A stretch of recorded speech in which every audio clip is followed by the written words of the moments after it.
I know they've recently taught AIs to write books. I wonder if I could hire an AI to read books for me.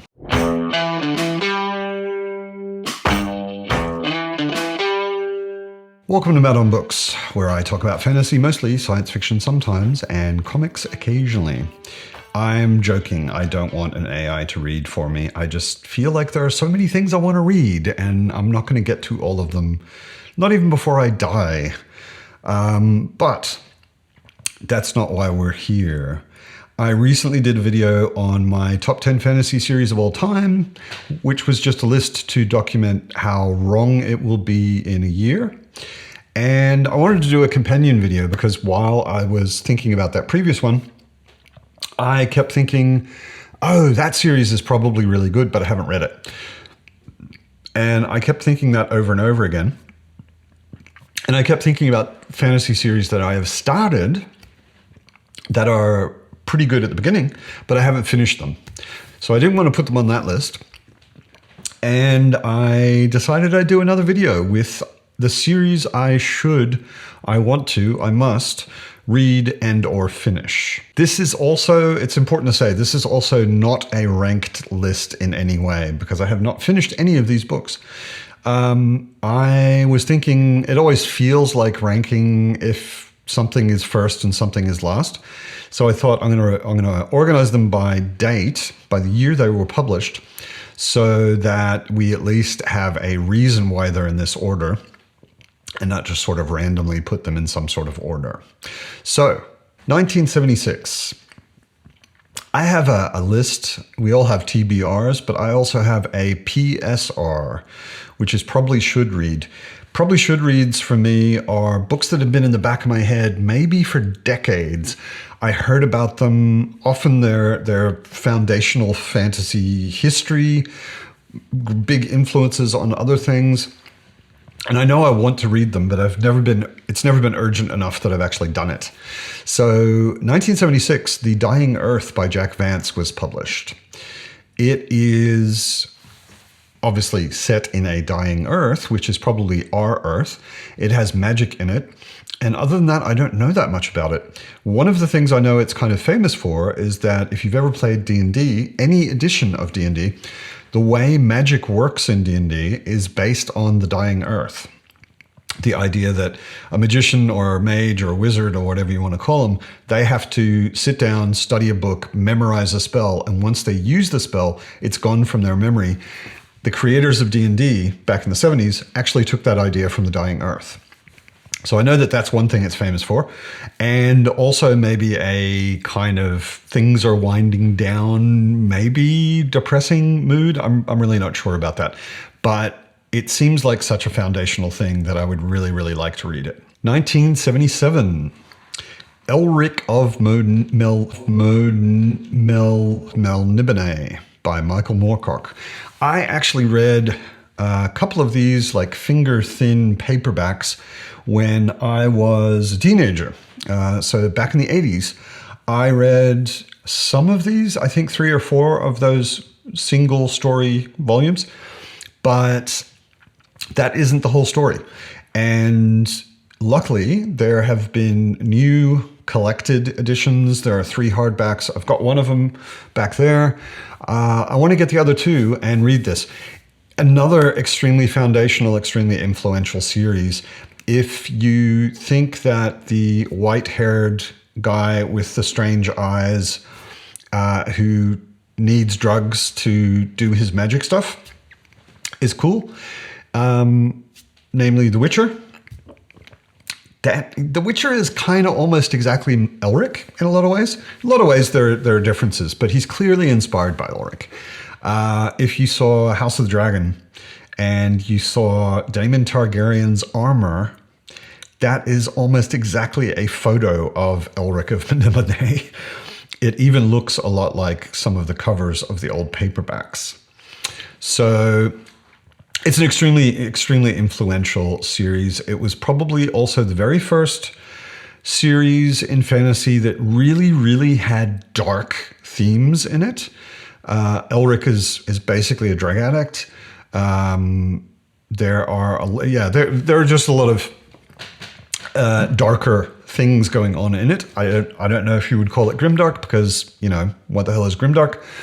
But I definitely want to reread and finish Elric. 1989, Memory, Sorrow, and Thorn by Tad Williams. I think, I'm not sure, but I kind of think maybe I did read this back in the 80s. I was reading a lot back then, and I might have just read it really fast and not paid attention to it. But I'm sort of certain that I haven't read it. I read Otherland by Tad Williams, and I remember liking that a lot. And I know he's a classic author. I know this is a classic series. It's still back in the old days of epic fantasy, so it's probably pretty clear good and bad guys. And maybe there's a MacGuffin that needs to be gone and got or brought somewhere or something like that. I really don't know that much about it, but I know I like his writing, and I know that this is a series you should read. And I hear from Jimmy Nuts, definitely, that it's a series you should read. So I definitely want to get to this. 1994. I'm almost ashamed to admit that I had never heard of this series until this year, when I started watching a lot of BookTube. That is Wars of Light and Shadow by Janny Wurts. It's kind of scary. It's a long series, 11 books. I think the 11th book comes out this year. But I'd seriously just never heard of it. I don't know how or why. I've bought To Ride Hell's Chasm, and I want to read it this year, which is a standalone book by Janny Wurts. I just want to get a bit of a feeling and a bit of an intro to how she writes. But I've heard from many, many people on BookTube that it's an awesome series and well worth reading. So I want to as well. 2006.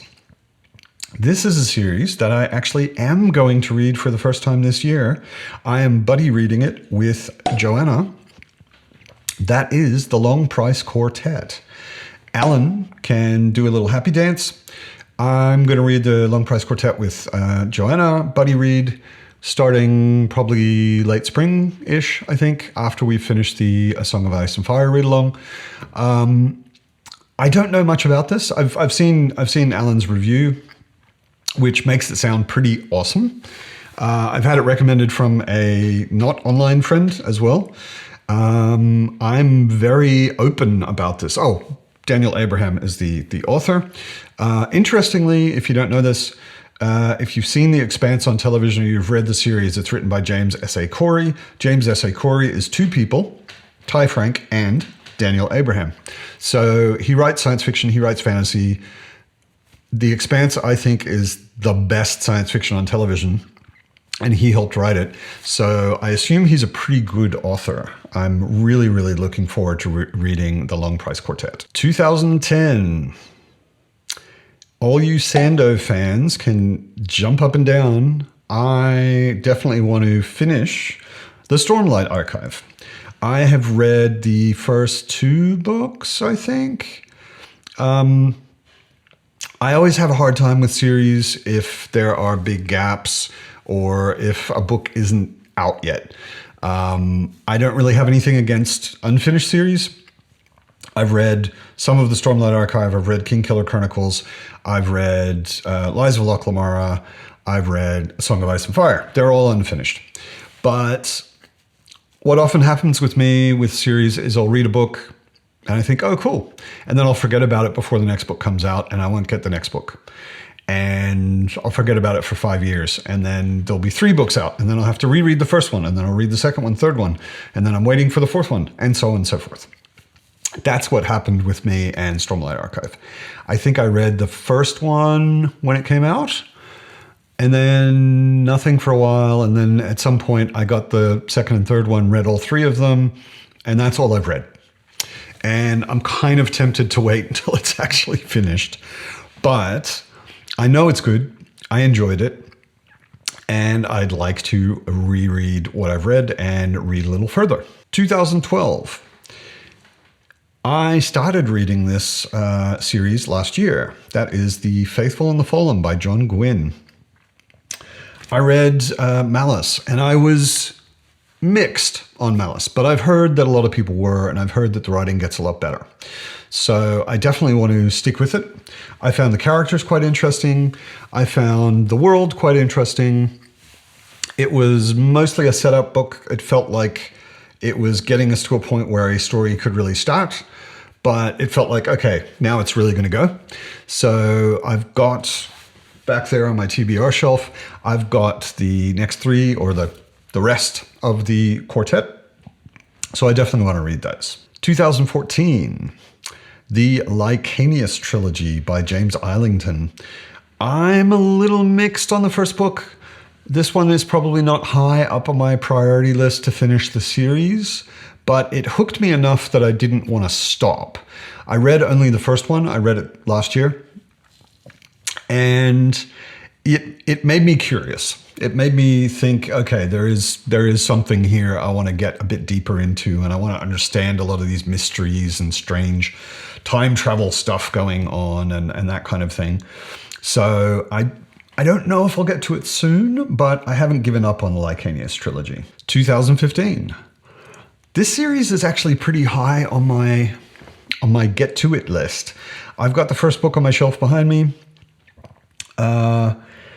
I'm really curious. From everything I've heard, it sounds like it would be exactly my kind of thing. That is the Dandelion Dynasty by Ken Liu. I've got the Grace of Kings back there. I know a little bit about this, and everything I've heard totally intrigues me.